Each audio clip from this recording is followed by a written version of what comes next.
right, hello everybody. So this video is going to walk you through how to organize and set up your Moodle classroom. You should have all gotten an email welcoming you to Moodle with your temporary password so that you could log in. You might want to bookmark that site so that you have it handy because you'll use it throughout the semester.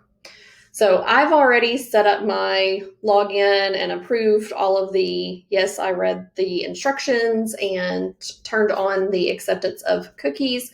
So those are a couple of steps that you have to do ahead of time when you first log in. So after I log in, I'm at my classroom page and I see that I have a classroom, Ashley Cooksey's class.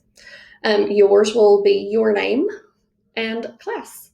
So to get to my class, all I have to do is click on it. Now you may have other options here on the left side of your screen under My Dashboard, because I also have site administrator rights. So your dashboard may appear slightly different than mine.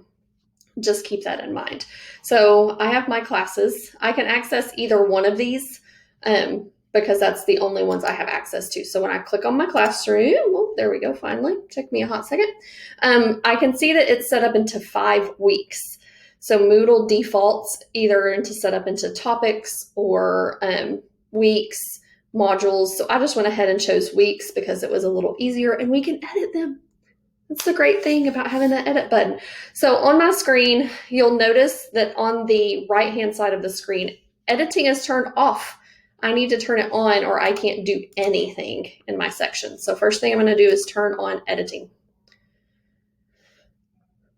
After you turn on your editing, you can now change this information. So you have 5 weeks. You can, of course, add weeks or add more modules if you want to.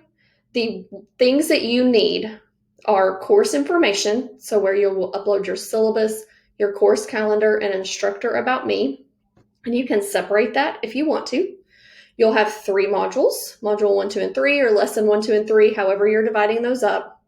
So those are the things that you have to have. You can set up one of these weeks to be a playground so that you can go in and practice adding assignments and playing with stuff and not actually mess up any of your content. Totally up to you.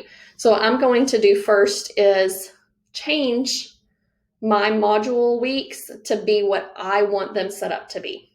So I'm going to go ahead and click edit the week name, and I'm going to change this to course information.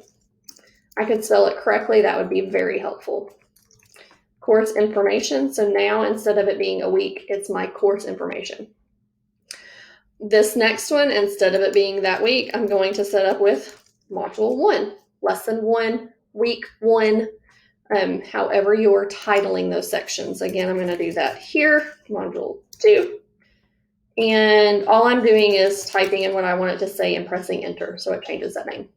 And then on this last one, I think I'm going to actually make this as instructor information. So my, again, let's spell things correctly. F-O-R-M-A-T-O, there. So now it doesn't make sense for me to have my course info at the top, but my instructor info at the bottom. So I'm going to scooch it on up. So now I have my course information, instructor information, module 1, module 2, and module 3. So that's where we're going to stop for this video, and we'll get another one once everyone has their module structure set up.